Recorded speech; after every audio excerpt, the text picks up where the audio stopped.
काही जरी झालं तरी महाराष्ट्रामध्ये गद्दार गट, अजित पवार गट आणि भारतीय जनता पक्ष यांच्यामध्ये जागा वाटपाच्या वेळेला एकमेकाच्या उरावर बसण्याचा प्रयत्न नक्की होणार. भारतीय जनता पक्ष या गद्दार गटाला फेकून देणारच आहे आणि आपल्या एकतर लढवायचं असेल तर आपल्या कमळ चिन्हावर लढवा, नसेल तर आम्ही आमची जागा उभी करू, अशा पद्धतीचं भाजप हे अखेर शेवटचा डाव टाकणारच आहे. त्यामुळे आता किती जरी हे बसले तरीसुद्धा 45+ तर विसरूनच जा, आघाडीच्याच किमान 35+ जागा ह्या महाराष्ट्रामध्ये निवडून येतील.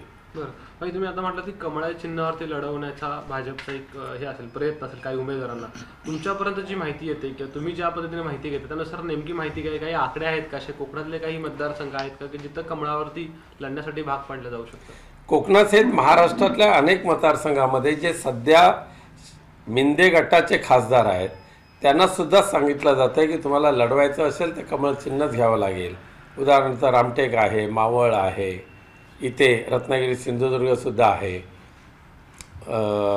अनेक महाराष्ट्राच्या अनेक मतदारसंघ आहेत. तसे मुंबईसहित ज्या ठिकाणी नाशिकला आहे, कोल्हापूरला आहे, हातकणंगलेला आहे, सगळीकडे ही अट टाकली जातेच आहे. बरं, आणि मोदींचे दौरे आता जे आहेत ते जर बघितलं म्हणजे अनेक लोकार्पण प्रकल्पांचं केलं जातं आहे, त्या दौऱ्यांना लोकसभा दृष्टीने देखील एक वेगळं महत्त्व आहे. कारण की वाढते दौरे, प्रोजेक्टचं होणारं लोकार्पण, अशा वेळेला हे चॅलेंजेस वाटत नाही का की आता महाविकास आघाडीला महायुतीचं? साहजिकच आहे. जे प्रकल्प तयार झाले आहेत, आता शिवडी न्हावा हा जो प्रकल्प आहे हा काही मिंदे सरकारने उभा केलेला नाही आहे. तो आता अनेक वर्षापासून आहे. मध्यंतरी पहिला गडर टाकायचा होता त्यावेळेला तत्कालीन मुख्यमंत्री उद्धवजी ठाकरेंनी स्वतः जाऊन त्या गडरचं लॉन्चिंग केलं होतं आणि त्यामुळे हा प्रकल्प पूर्वीपासून सुरू आहे. उद्धवजींच्या कारकिर्दीमध्ये त्याला अधिक गती मिळाली. आता ठीक आहे, पूर्ण झालं, नारळ फोडायचं ते श्रेय घेतील.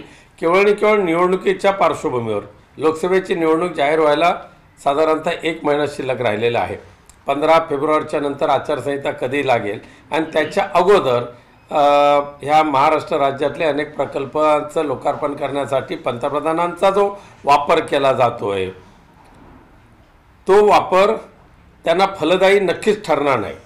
उलट आज मुंबईसहित महाराष्ट्रातल्या जनतेमध्ये जो रोष आहे त्या रोषाचं प्रत्यक्ष प्रत्यंतर लोकसभेच्या आणि विधानसभेच्या निवडणुकीमध्ये दिसून येईल.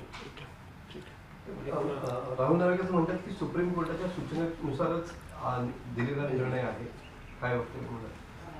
ह्या देशाच्या लोकशाहीमध्ये 10 जानेवारी हा काळा दिवस म्हणून मानला गेला पाहिजे. केवळ संविधानाची मोडतोड तर करायची, पण सर्वोच्च न्यायालयाने दिलेल्या निर्देशाला सुद्धा कसं पायदळी तुडवायचं ह्याचं उदाहरण महाराष्ट्राच्या विधानसभेच्या अध्यक्षांनी राहुल नार्वेकरांनी त्या दिवशी दाखवून दिलेलं आहे.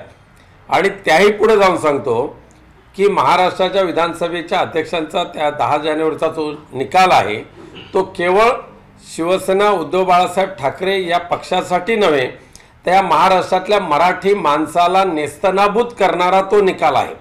मराठी माणसाचं अस्तित्व संपुष्टात आणायचं आणि सर्वांना अहमदाबाद आणि सुरतेचे गुलाम बनवायचे, महाराष्ट्राला सुरत आणि अहमदाबादची गुलामगिरी करायला लावायची, हा प्रयत्न जो भारतीय जनता पक्षाच्या केंद्रीय नेतृत्वाने धरला होता त्याला दुर्दैवाने हे गद्दार गट सामील झाले.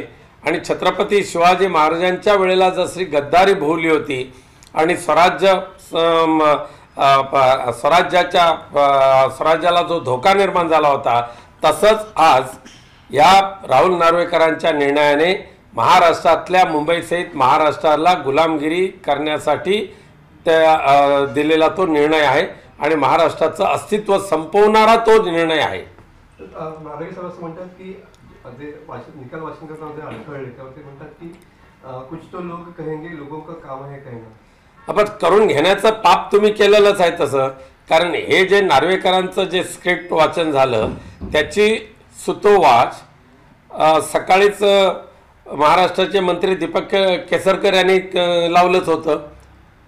त्याचबरोबर महाराष्ट्राच्या मुख्यमंत्र्यांचं हिंगोलीतलं भाषण पूर्ण होईपर्यंत म्हणजे निकाल वाचनाची वेळ 4 वाजता दिलेली असताना सुद्धा प्रत्यक्ष निकाल वाचन 4:15ला झालं, कारण त्याच वेळेला महाराष्ट्राच्या मुख्यमंत्र्यांचं भाषण जे हिंगोलीला चालू होतं ते पूर्ण लाईव्ह करायची संधी विधानसभा अध्यक्षांनी दिली आणि ते भाषण संपल्यानंतर ते निकाल वाचनाला आले, असं सगळ्या जनतेचं मत झालेलं आहे. त्यामुळे हे पोपटपंची कोणाची करतायत, कोणाच्या सांगण्यानुसार करतायत हे दिसून आलेलं आहे. बाबरी मशीद पाडली तेव्हा उद्धव ठाकरे गटाचे चिरे चपाटे कुठे होते असा थेट सवाल फडणवीसांनी केलेला पाहिला. त्या फडणवीसांनी त्यावेळेचं प्रमोद महाजन आणि लालकृष्ण अडवाणी यांचं वक्तव्य ऐकावं म्हणजे कळेल त्यांना. त्या बाबरी मशिदीवर चढलेला पहिला जो आपला सुरेश आहे तो या महाराष्ट्रातला आहे आणि हे स्वतः लालकृष्ण अडवाणींनी अटल बिहारी वाजपेयी साहेबांना सांगितलेलं आहे. त्यामुळे देवेंद्र फडणवीस हे मुख्यमंत्री न मिळाल्यामुळे ते संभ्रमावस्थेत गेलेले आहेत आणि त्यामुळे अशा पद्धतीची बेताल वक्तव्य ते करतायत. आशिष शेलार म्हणतात मुंबईचे खरे हृदय सम्राट हे फडणवीस साहेब आहेत. मग तेच सांगितलं तुम्हाला, कारण मुंबईचे खरे सम्राट फडणवीस केल्यानंतर मुंबई अहमदाबाद आणि सुरतेच्या चरणी अर्पण करायची. ह्या घाणेरड्या वृत्तीच्या लोकांबद्दल मला एवढंच सांगायचं आहे की स्वतः तर गद्दारी बेईमानी करून ज्या पक्षाने तुम्हाला राजकीय अस्तित्व प्राप्त करून दिलं, एवढं मोठं आर्थिक वैभव प्राप्त करून दिलं, एवढं मोठं नावलौकिक प्राप्त करून दिला, त्या राजकारणातल्या जन्मदात्या आईची क्रूर हत्या करून तुम्ही इतरांचं मांडलिकत्व जे स्वीकारलेलं आहे ना ते तुमच्यापुरतं सीमित ठेवा. स्वतःसुद्धा बेईमान व्हायचं, इतरांना सुद्धा गद्दारी करायला प्रवृत्त करायचं, हा बाजार बसतोयपणा सध्या या शिंदे गटाचे उरले जे काय गेलेले गद्दार लोक आहेत ते करायला त्यांनी सुरुवात केलेली आहे.